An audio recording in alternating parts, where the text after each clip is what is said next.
Hello, ReLIVE fans! So, I'm sorry I don't have a PvP video for you the last couple of days. It just hasn't lined up where I've had multiple chests to go through. They've kind of been separated because of my silver and then gold runs. So, I figured today, since I had been trying to fit it in between matches, I just want to talk about my band tier list. Now, this is obviously not, uh, this is not gospel. It's not 100% fact, and especially you should adapt it to fit what you're doing. However, there are some clear tiers to me that if you're going to ban a girl that is in a lower tier, you better have a darn good reason for it. And especially if you're banning someone multiple tiers down. Okay. Now, I've mentioned the top tier before, and as you can see, I have some markings for Marie, Pollux, and Houndrico. That means that they are kind of, that position is not necessarily pull. Puck does not have that. Puck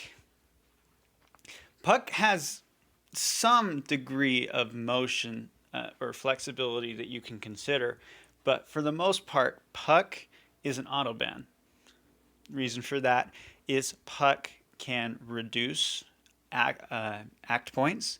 Puck can counter heal herself, and Puck is most especially an Onikage speed aggro tank. Okay, so that means if you're running Perseus, you're running Moriarty, or you're trying to run anyone, especially if Puck is mixed with like a Pollux. If you want to get anything past her, the best way to do that is to ban her, because otherwise she's going to be a nightmare for you, whether it's reducing the cost of the back three to make moves, including sometimes you'll see her being run as the back three as well. So you really want to just get get her out of the picture. The best way to make sure you don't face her is to ban her. Now for Marie has actually a pretty sharp drop off. When I was running her last season, actually you get toward the top and you'll start to see players dare you to run Marie in a 2-girl. That's why I moved to 5-girl setup for her. The reason for that is because of just matchups. So strictly speaking, if she goes up against anyone with Reflect, so I'll even update this here. Okay, so if they have Perseus, Pollux, and I can't seem to. Oh, there's the edit button. Okay, Perseus, Pollux, and Puck. If you have any of those three in your team, and you anticipate any of them getting through to the final 5 that you put out there, she kind of falls to a level 3 or 4. Okay, where tier 2 girls are still worth banning ahead of her, but if they don't have those, it's probably just best to be safe than sorry and ban Marie. But she does have that sharp drop off to 3 and 4, and you'll see the kind of girls that you can kind of see the girls that's comparable to on the screen. Now, if you have someone like Lancelot, Rapunzel, or Susanoo, Marie really sharply drops off the map. Lancelot, with her climax, is able to lock Marie from ever using her barriers, which means goodbye. She's not going to survive much longer than that. Rapunzel obviously gets rid of barriers and buffs, so again, goodbye. She's not going to be able to do anything. Finally, Susanoo has the ability to target her and stun her kind of right off the bat, and then her climax will just absolutely wreck Marie after that point. So she kind of falls to the level where I might not even consider banning her at all. Kind of dare, like those higher level players did, dare your opponents to run her. And honestly, if you're running this, I don't know why necessarily you're watching my videos. You probably don't need much advice. You're probably all set. For Pollux, she does not have nearly a sharp drop. Because Pollux has so many ways she can hurt you besides resilience, besides her barriers. Well, I guess that's it. So she has resilience, she has barriers, but she also has just a ridiculously strong 3 AP, like Musk Juna of seasons past. She reduces agility by 30%. Nothing's getting past Perseus at that point. So if you're running her with Perseus, it's actually pretty hard. You definitely do not want to get stuck going up against a Perseus that has resilience. You're not getting anything through, you're just going to kill yourself on her. So she even if you have the girls, like if you have Sakuro, if you have Amaya, if you have Diao, if you have Lalapin is another one I could add there, but I'm just you heard it. Just anyone that has like those dots, then she's a little bit more manageable. But she's still super high priority because she's still, as I've said before, Pollux is Pollux. Next one is Houndrico. It's pretty straightforward. She falls to tier 2 if she doesn't have agility on her, which means she's a super high priority ban no matter what. If she has agility, though, she moves up to that auto ban territory because she just gives you a 33% chance of just losing right away, especially if she's running like a butterfly memoir on her. So beware of those 4, and keep an eye on what memoirs, what kind of situation. I mentioned Puck before. If Puck doesn't have unit skill, like of Diao or of Snow White that might be coming up, or Perseus, she can be pretty frail. But again, if she's paired with like a Pollux, she can be resilient, and you just never get anything through, and you're just reflecting yourself to death. The second level is girls that I really wish were tier 1, especially Fanshiro. Fanshiro is just absolute bullcrap. Like, everything she does is just infuriating. I don't know why in the world they thought they should just give a girl the ability to give the front 3 evade and hit.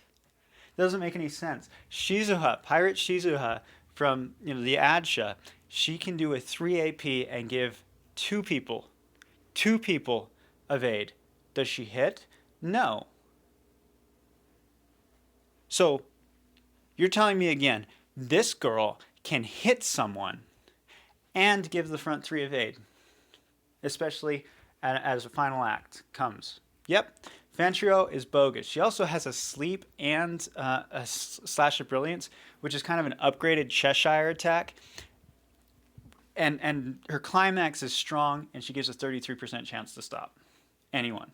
So I hate this girl with a passion. I wish I could ban her every single time I see her. I can deal with Pollux. I can just be happy losing to Pollux, but Fanshiro just fills me with this hatred inside. So, but she is definitely a tier 2 character. I'm not biased. She is really high up there. The other two, I've actually not updated this. So Diao is definitely tier 2 if she has a high US because of so much mid-row spam. Now, this is obviously if she has a high unit skill, but she's like the only mid-row character that you think they're going to be running, then that doesn't really matter. But if it's typical to what the situation is, where they have a lot of mid-row characters, if they have Puck or Marie or Hifumi or Fanshiru or Genie Casa or Shirkari, you just go down the list, then you definitely ban her because she's going to make her whole team super buff. Lalapine is kind of the same way. She's kind of signaling that there might be a move to a back row meta, that there might be a response to mid row meta, but that was kind of short lived because Puck just came. But if she's a high unit skill and they're running on a back row team, typically the back row girls hit really, really hard. And she's such a high damage character that I probably still set her at kind of a low tier 2. If you can avoid, if you can ban her and you're not seeing those other girls up there, I would probably lead off with her because of her ability to just destroy an opposing team when they're burned. Now, obviously, if they don't have a burn on their team, she's more of just a damage dealer. Probably, yeah, I'd probably still put her around like maybe tier 6 if she doesn't have a back row or if there's no burn involved. If she does have, if there is burn involved and but her unit skill isn't very high, I kind of put her down at unit at tier level 3, where I would definitely be banning Fanshiru or Pollux or whatever before I banned Lalapin, but still a really high priority ban. Now you notice also if you're looking up here, low unit skill for Diao. If she's unit skill level 1, she's really not. She's just what she is she's able to confuse the front 3. She's able to heal her front 3, and she's a burn character with high defense. That's pretty annoying still. So she's still tier level 3. But other characters on this level that are really annoying, someone might be surprised, or some of you might be surprised that I have Genie Casa this low. To me, Genie Casa, the guaranteed confusion is not nearly as infuriating as a 33% stop. Like, stop prevents you from getting brilliance. Stop can just outright prevent anything from happening. It's a higher chance, 33% chance of stopping. That's 100% chance of stopping the climax after it happens. So the reverse of that, Genie Casa, is 100% chance of confusion, but only a 30% chance that the climax won't go through. So percentage-wise, Fanchirou is already higher up. Genie Casa also has a poison to her climax, which makes it kind of helpful as far as like dealing with Pollux, but she isn't nearly as, she doesn't have that final act evasion that Fanchirou has, so that prevents her from being that high, like elite tier of tier 2. Holmeskari and Onana are kind of these girls that are being phased out, and they might be phasing back in because higher players are running Otohime now. But they're still annoying as all get out. And I would probably put Onana as higher up the tier ladder than Shurikari.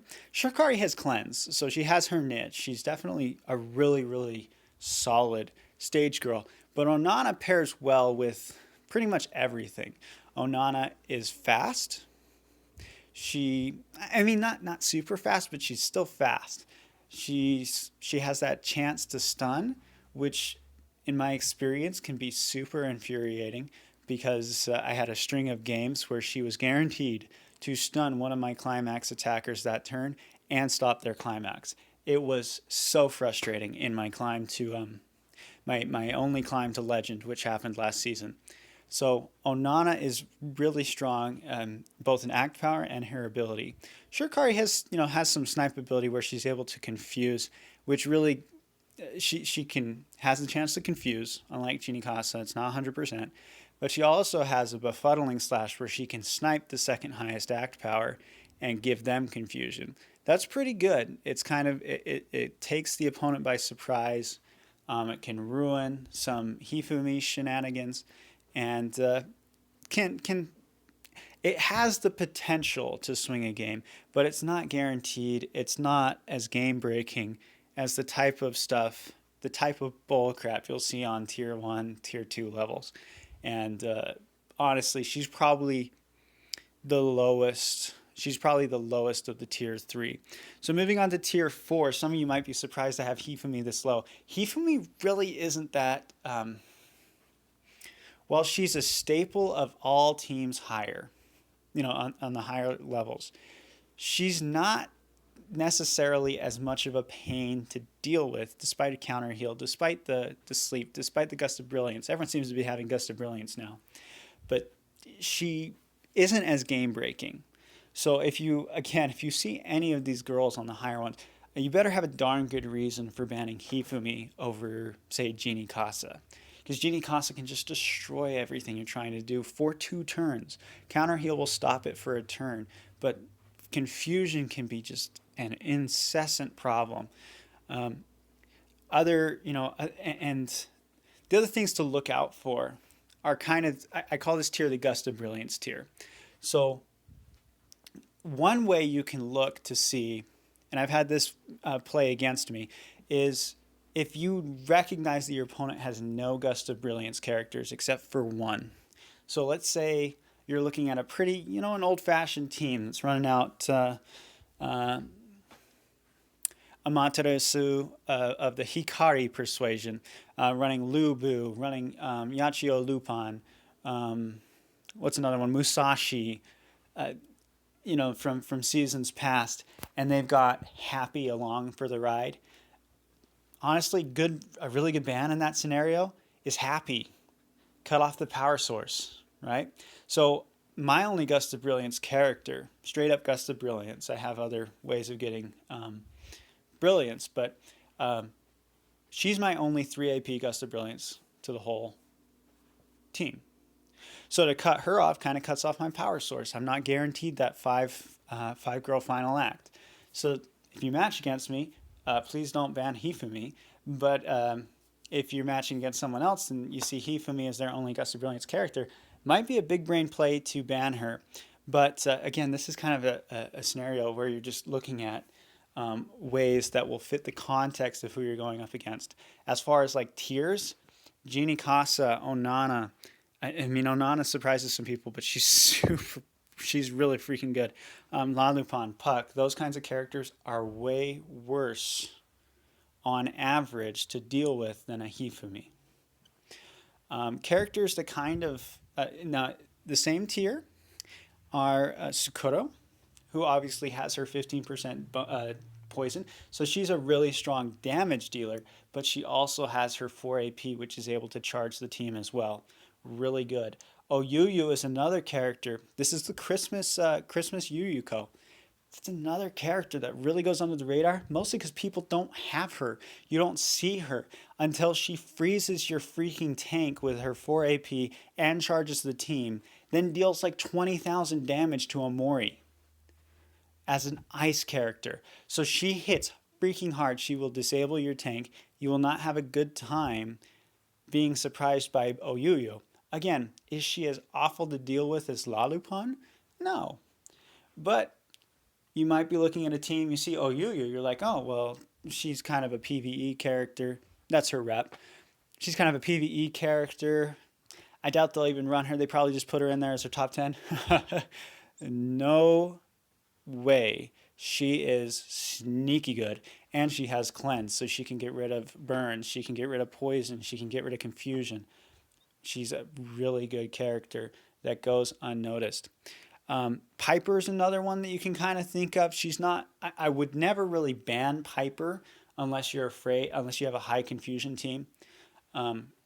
So I don't have her listed. She's more of a damage dealer. Even though she's not quite a damage dealer, she's just anti-confusion. She's a utility character. But I digress. The next step is now Susanoo I don't put on the same level as Sukuro, Oyuyu, and Hifumi because they have other ways that they can really hurt you. Susanoo is another Gust of Brilliance character, and she has a really cool abilities, but she's pretty much just a damage dealer. She hits really hard. She can stun on some occasions, and she has Gust of Brilliance. But it's really kind of basic. It kind of sounds like an anti-Arthur character. She has a stun, except it's 2 AP and it can target. She has some pretty hard hitting abilities, and no counter heal or anything. But she has that Gust of Brilliance, which makes her a high priority ban, so that moves her up from tier 7 to tier 5.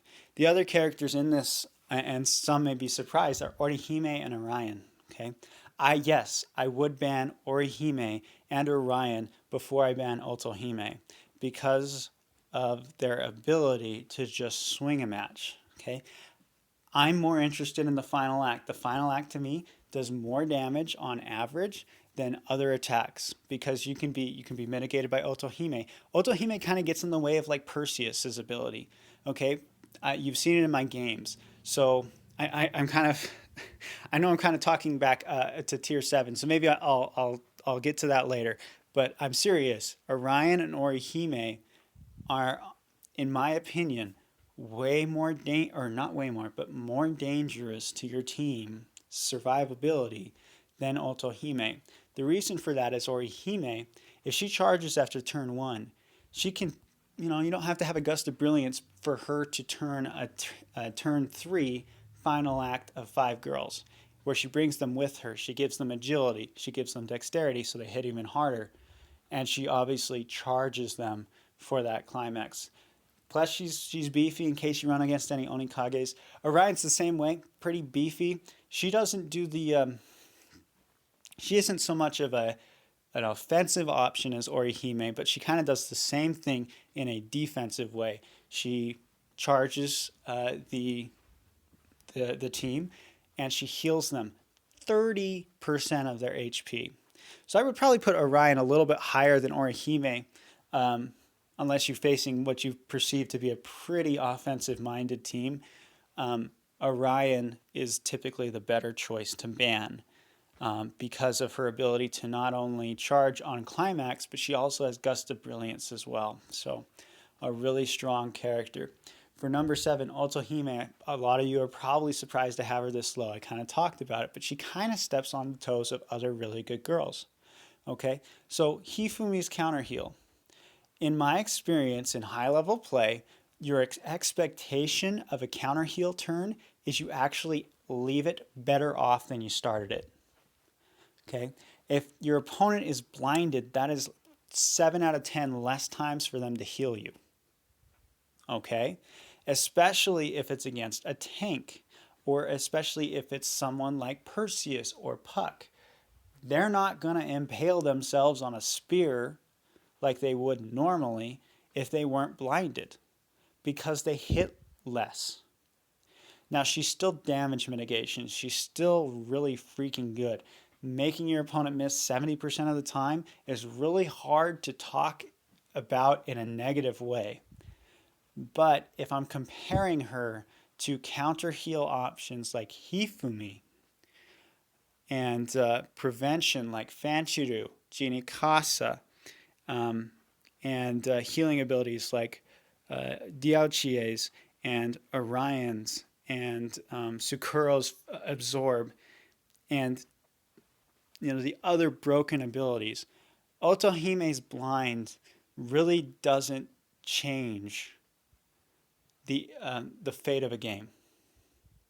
Okay, and that might be too strong of phrasing, but hear me out. Okay, if I run a team like, let's say my typical team, Professor Moriarty, Diao-chan, Hifumi, and I don't know, we'll say Apollo in the back, and Amaterasu Maya at the final back. Okay, I hit them with 2 burns, Diao-chan's and Amaterasu. I hit them with other attacks, and then I use a final act, and I miss, so maybe they're at like 70% health, and I hit them with a 5-girl final act. Okay, they're going down to like 20% HP with 2 ticks on that burn left, each ticking at 20% of their HP. Do I really care that I missed? No. Okay.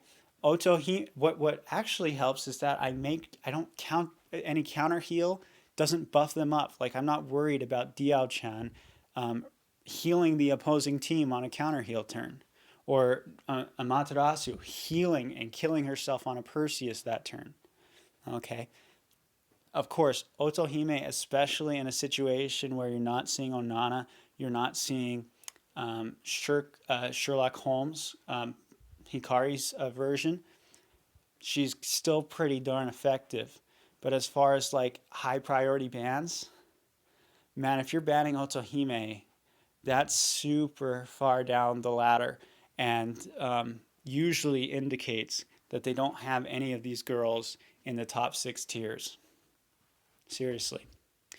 Finally, if they don't have any of those girls, just think of the best damage dealers. Think of who you can get rid of.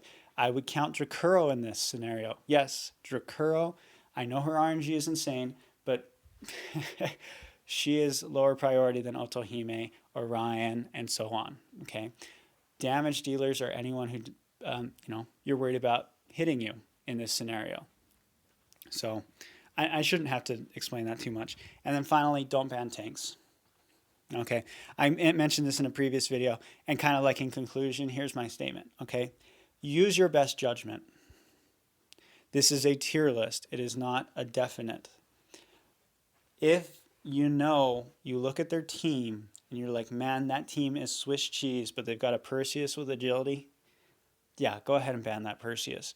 But for the most part, the teams you'll run up against that run that Perseus with agility, or run Moriarty, or run Foxy Mao, or Mona Lisa can be a real headache. There are really good tanks. But the teams that you're going to go up against that have those tanks, typically if you ban them, they're going to run out a team that's just going to blow you off the face of the planet. Okay? So again, use your best judgment for all of these. This is the band tier list. Thanks so much for watching. Please leave a like if you feel this helped you out, so that this gets more recommendations. Subscribe if you would like to see more of my content, and have a great night.